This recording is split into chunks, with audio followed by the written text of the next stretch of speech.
In 1390, a stonemason working on Winchester Cathedral would break his fast at sunrise with a dense heel of rye bread and ale. He wouldn't put food in his mouth again until noon. For 6 hours, he hauled limestone, climbed scaffolding, and burned thousands of calories in the damp English chill. Yet, he didn't suffer from hangriness. He didn't get brain fog. He didn't collapse from a blood sugar crash. He worked with a steady, burning energy that modern physiology struggles to explain.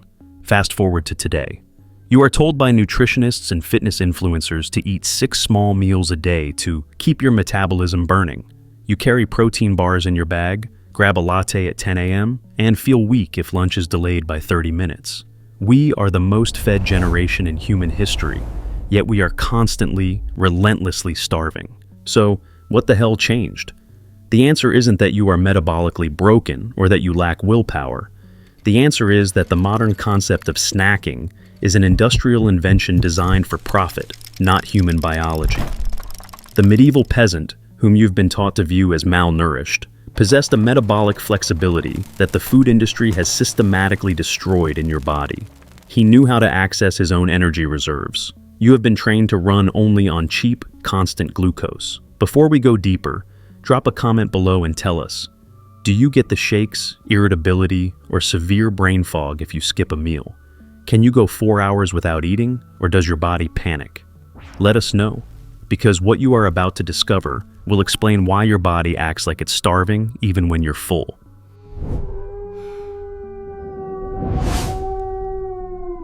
Walk into any supermarket and look at the center aisles. Grab and go, 100-calorie packs, energy bites. These aren't just convenient foods, they are chemical triggers. The modern snack is engineered with a precise combination of salt, sugar, and fat that bypasses your brain's satiety signals. But the real problem isn't just what you're eating, it's how often. Medieval digestive systems were allowed to rest. Between the midday dinner and the evening supper, the gut was empty. Insulin levels dropped. The body switched from burning food to burning fat. This is the natural human state. Today, because of the grazing myth sold to us since the 1980s, your insulin never drops. You are in a perpetual state of fed, constantly flooding your system with energy it cannot use, which your liver must then frantically store as fat. You aren't hungry because you need fuel. You are hungry because your body has forgotten how to use the fuel it already has.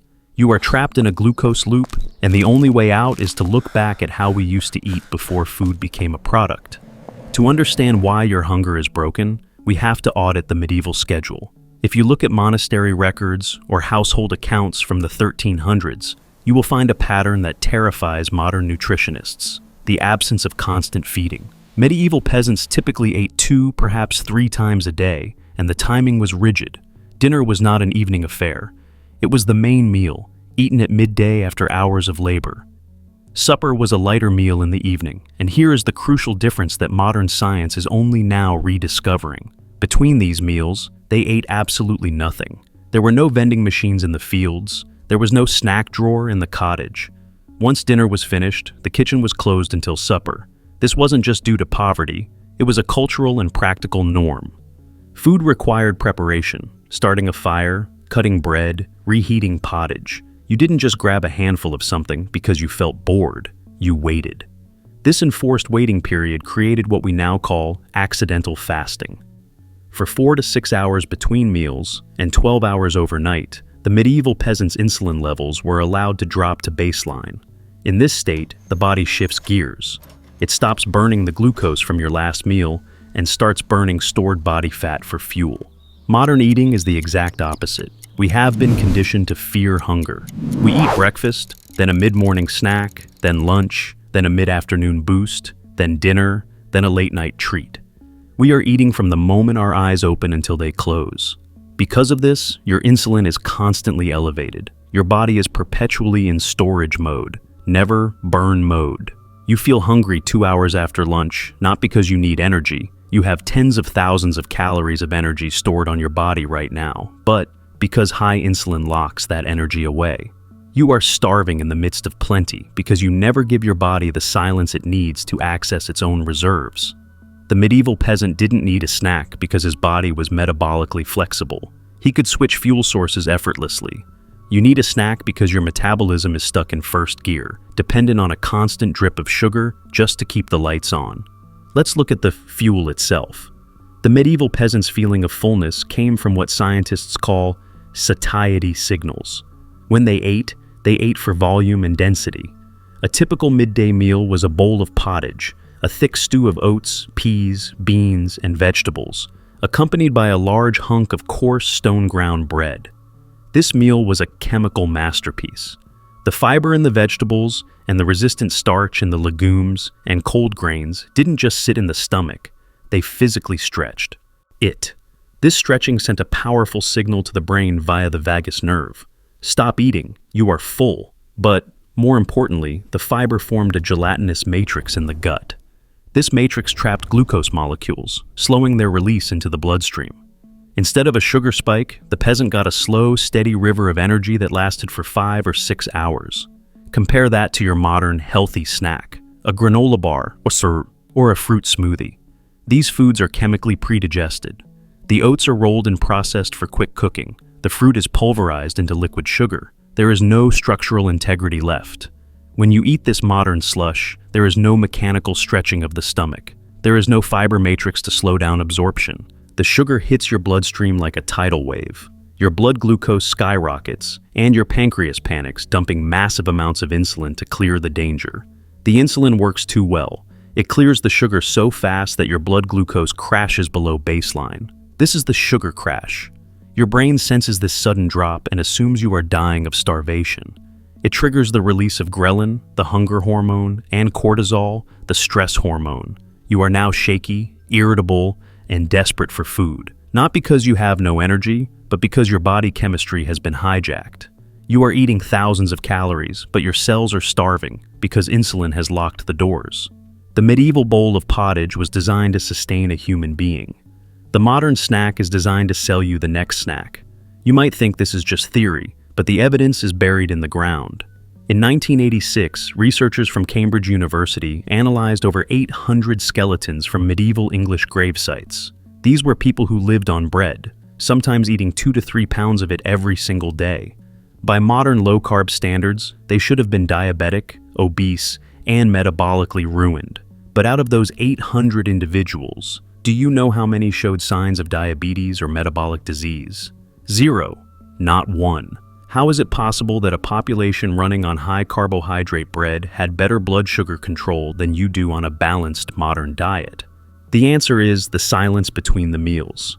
Because they didn't snack, their bodies had time to clear the glucose and reset. They didn't have grazing habits that kept their insulin spiked for 16 hours a day. Compare that to the modern reality. Today, the average American consumes 7 grams of added sugar daily. That's 19 teaspoons. But it's not just the amount, it's the delivery method. We sip sugary drinks and nibble on processed snacks continuously. This constant influx overwhelms the liver, forcing it to store excess energy as fat directly around your organs. This is why we are seeing an explosion of non-alcoholic fatty liver disease, a condition that was virtually unknown in the Middle Ages. We have modern studies confirming this too. Research on traditional populations who adopt Western snacking habits shows that diabetes explodes within a single generation. The Pima Indians had no diabetes when they ate their traditional 2 or 3 meals a day. Today, on a modern schedule of processed food and constant availability, over 50% suffer from the disease. The proof is undeniable. The medieval peasant wasn't healthy because he had better doctors. He was healthy because he didn't treat his digestive system like an assembly line that never stops running. If you want to stop being a slave to your appetite, the solution isn't another diet hack or a miracle supplement. The solution is to relearn the discipline of the medieval table. You don't have to live in a hut, but you do need to reclaim the structure that your biology demands. First, kill the snack. This is non-negotiable. If you are eating breakfast at 8 a.m. and lunch at 1 p.m., nothing, absolutely nothing, should pass your lips in between. That growling in your stomach at 10:30 a.m., that isn't starvation. That is your body knocking on the door of your fat stores, asking for permission to enter. Every time you eat a cracker or drink a sugary coffee, you slam that door shut and spike your insulin again. Let the hunger wave pass. It usually disappears within 20 minutes once your body switches fuel sources. Second, eat for volume. The medieval peasant didn't eat calorie-dense, nutrient-poor fluff. He ate pottage, massive bowls of vegetables, legumes, and broth that physically filled the stomach. Modern food is hyper-concentrated. You can eat 1,000 calories of fast food and not feel full because it takes up no space. Prioritize fiber and protein. Fill half your plate with vegetables. Force your digestive system to work. Third, respect the overnight fast. Medieval peasants didn't eat after supper. They went to sleep when it was dark and woke with the sun. Stop eating 3 hours before bed. Give your liver a break. Let your body run its repair cycles instead of processing a late-night bag of chips. The medieval peasant sitting down to his midday meal wasn't depriving himself. He was eating with purpose. He possessed a metabolic freedom that we have traded for the convenience of constant consumption. We built a world where food is always available, and in doing so, we created a population that is always hungry. The secret was never lost. It was just buried under marketing and bad science. You have the power to fix this. It starts with the next time you feel that urge to snack. Don't feed it. Let it burn. If this changed how you think about your next meal, hit that like button and subscribe. We are digging up the forgotten knowledge that the modern world has ignored, one lost secret at a time. The medieval way isn't just history, it's the manual for how we were built to live.